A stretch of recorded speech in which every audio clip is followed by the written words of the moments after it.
Hello दोस्तों, कैसे आप सब। तो आज हम बात करने वाले हैं कंपाउंडेबल ऑफेंस और नॉन कंपाउंडेबल ऑफेंस में। तो इन दोनों के बीच में क्या फ़र्क है वो आज हम आपको बताएंगे। तो कंपाउंडेबल ऑफेंस ऐसे होते हैं जिसमें हम सेटलमेंट कर सकते हैं, जिसमें प्राइवेटली हम दो पार्टी मिल के आपस में सेटलमेंट कर सकते हैं।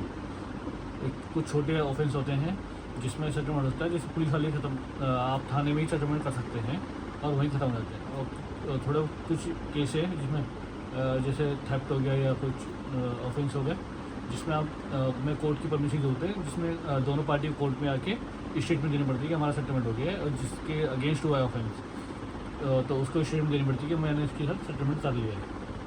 तो इसमें कोर्ट की परमिशन की ज़रूरत होती है। तो इसलिए कि ये लेस सीरियस मैटर होते हैं, ज़्यादा सीरियस मैटर नहीं होते, ज़्यादा ग्रेव मैटर नहीं होते, थोड़ा लेस सीरियस होते हैं, इसलिए कंपाउंडेबल ऑफेंस होते हैं। क्योंकि जो ऑफेंस के हैं दो कैटेगरी बनाएगी, कंपाउंडेबल और नॉन कंपाउंडेबल। तो आपको समझ में आ गया होगा कि ये कंपाउंडेबल ऑफेंस कैसे सेटलमेंट कर सकते हैं।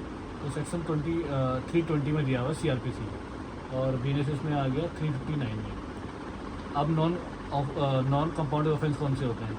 नॉन कंपाउंडेबल ऑफेंस ये होते हैं जिसमें कोर्ट की जहाँ केस आपका चल रहा है या जो आप ट्रायल फेस कर रहे हैं, तो वहाँ पर ही ख़त्म नहीं हो सकते, क्योंकि उनके पास अथॉरिटी नहीं होती। जो IPC है या BNSS है, उसमें BNS जिसमें जो ऑफेंस होता है उसके नीचे ही स्पेसिफाई किया जाता है कि ये कंपाउंडेबल है या नॉन कंपाउंडेबल।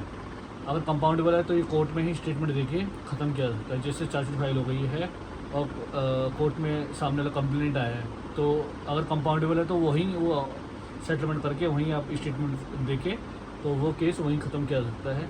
लेकिन नॉन कंपाउंडेबल ऑफेंस में कोर्ट के पास अथॉरिटी नहीं होती है, क्योंकि नॉन कंपाउंडेबल ऑफेंस में आपको क्वेश्चनिंग फाइल करनी होती है, दिल्ली हाईकोर्ट के सामने क्वेश्चनिंग पिटीशन होती है, वो फाइल करनी होती है। तो जो लोअर कोर्ट होते हैं या जो ट्रायल कोर्ट होते हैं उनके पास अथॉरिटी नहीं होती उसको क्वेश्चन करने की।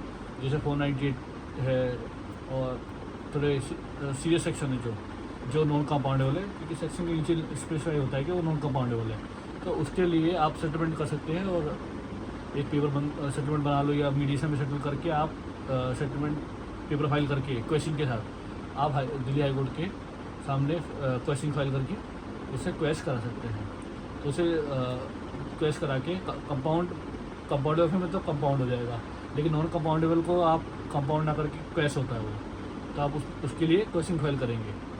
तो दिल्ली हाई कोर्ट सामने वो क्वेश्चन होगी, दिल्ली हाई कोर्ट के पास पावर है 482 में, वो क्वेश्चन करके फिर वहाँ से ऑर्डर आएगा ट्रायल कोर्ट में, देखा जाएगा कि हाई कोर्ट में क्वेश्चन फाइल होगी, क्वेश्चन हो गया है, तो फिर वो वहाँ से नीचे से ख़त्म कर देंगे केस को। तो ये होते हैं कंपाउंडेबल और नॉन कंपाउंडेबल ऑफेंस। तो आपको ये इन्फॉर्मेशन कैसी लगी? अगर ये यूज़फुल इन्फॉर्मेटिव लगी हो तो मेरे चैनल को लाइक करें, शेयर करें और कमेंट करें और सब्सक्राइब करके जाएँ, क्योंकि ऐसी यूज़फुल इन्फॉर्मेशन आपको मिलती रहेगी। ठीक है, तो फिर हम आपको मिलते हैं नेक्स्ट वीडियो में। तब तक के लिए बाय। ठीक है।